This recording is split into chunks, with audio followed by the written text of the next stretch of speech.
What's up, everybody? Welcome to part 3 of lecture 21. Congratulations, you have done it. You've made it to the end of lecture 21. Today, or for this particular part of the lecture, there's only really two things I wanted to talk about. One example, the comparison test, and then another example. In particular, that one example is this one here. I just wanted to kind of elucidate a little bit where it comes from and the idea it's getting at.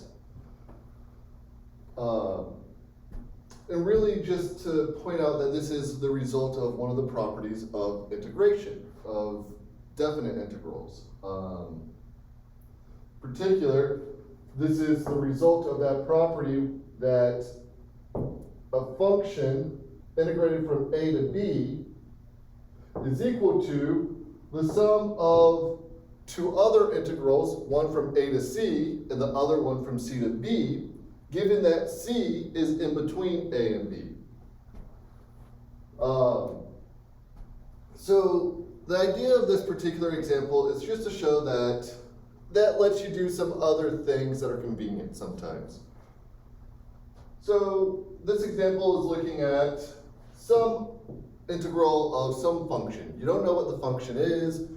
All you know is that integrating it between two bounds, in particular from an a to a b, you get a particular value. And then if you integrate it to some middle point, you get another particular value. That is to say, you integrate from a to b, this whole area comes out to be some value for what I've got on the board, let's call it k. And then, if you integrate from a to c, so from here to someplace in between b, a and b, then you're getting the area of just this chunk. And if you wanted to find the area of this chunk, well, all you got to do is take the difference of k minus n. And that is because of this rule here. So this is just a geometric interpretation of this rule, of this property. It's just saying that, yeah, the whole area has to be equal to the sum of your two other parts of that area, right? That's really all it's getting at. So I just want to elucidate that a little bit. Next, let's talk about the comparison properties. So there's really only two properties that I wanted to talk about when talking about these comparison properties of integrals. And the reason why is because ultimately they're saying the same thing, but they're pointing out two different facts. One is more dynamic than the other, but ultimately they're the same ideas. So the first one is that if you've got a function f of x that's always greater than or equal to some other function g of x for x less than, or I mean, my mistake, greater than or equal to a less than or equal to b, then the definite integral from a to b of f of x with respect to x will always be greater than or equal to the definite integral of g of x with respect to x from a to b. So we're just saying if one function is bigger than the other, their areas are obviously going to be, its areas are obviously going to be bigger than the other. That's really all this is getting at. Similarly, if you can bound a function from above and from below, you can play the same trick. And that gives you a way of saying, I don't like this function. I think I'm going to just estimate the area instead of actually find the area. And we're going to see in a minute an example where that's going to be a nice trick to use. But what that formally looks like is this right here. So we've got a function that's between two constants, lowercase m and capital M. We're just saying that the area underneath our function is going to be between the areas underneath our lowercase m and underneath capital M. That's it. That's all the idea is.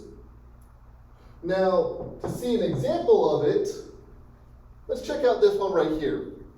we want to integrate e to the negative x squared with respect to x from 0 to 1.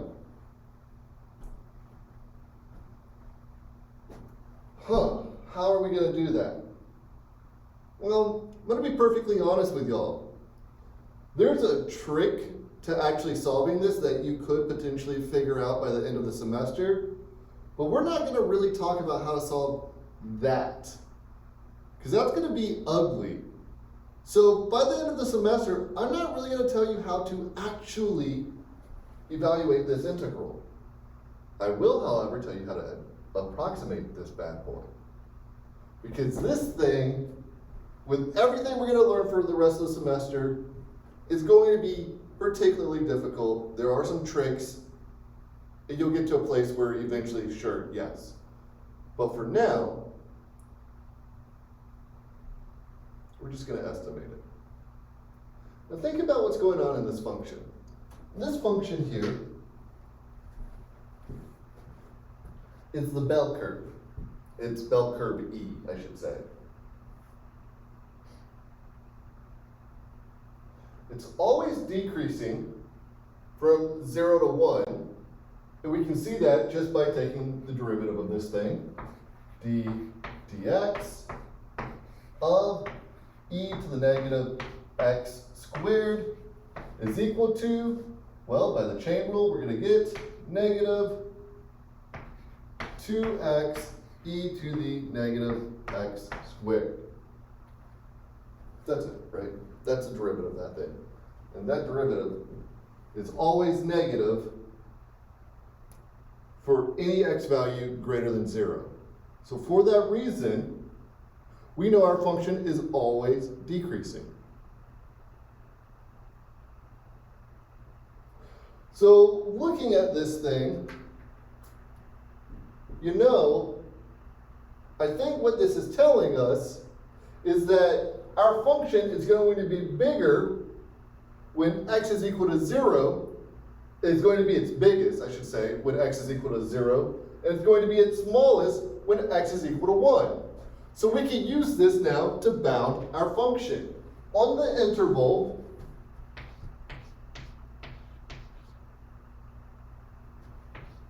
from 0 to 1,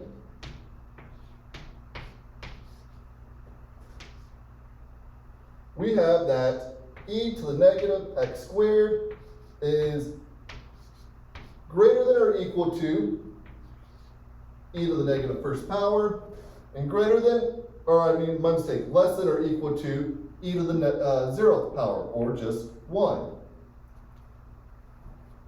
So this is playing the role of our lowercase m, and this is playing the role of our capital M. And now we can estimate what our integrand is going to come out to be. We can bound it. So the book uses the word or the term estimate. I don't like that term because that's not really what you're functionally doing. I mean, yes, it is, but what you're functionally doing is you're bounding what are the potential answers of this integral. So now we're going to say, cool, this integral from 0 to 1 of e to the negative x squared integrated with respect to x is less than or equal to 1 times 1 minus 0, or just 1, and it is greater than or equal to 1 times e to the negative first power. And all we're doing is using this property right here, this bottom property, right? And that's it. That's all she wrote, really. So yeah, this lecture was really quick. I know, it's super fast. There really isn't anything substantial that I needed to add to this lecture. I just wanted to break it up because in part 2, that was a really long calculation. We were all going to be burnt out. And I thought I'd break it up to give you all a break, really. To give your minds a break, to let y'all relax a little bit. So having said that, next lecture will be over chapter 4. Section 4.3. It is all about the fundamental theorem of calculus and what a definite integral is and how it relates to the indefinite integral. And it gets at some ideas about the relationship between derivatives and integrals as well. And it is the fundamental theorem of calculus, part 1 and part 2. So that's what the next lecture is going to be about. After that, we're going to start talking about areas between functions. Then we're going to talk about volumes. We're going to talk about work, not the job that you're doing, but the idea of force being applied on an object to cause an action, right? So force applied over a distance. Then after that, we get into, I believe, Newton's method and a few other things that I just kind of left unsaid or untouched throughout the semester up to this point that we're going to get to at the end of all this integration stuff. So yeah, having said that, y'all are free to go. Today was just, like I said, going to be a quick lecture. Have a good rest of your week. Later, guys.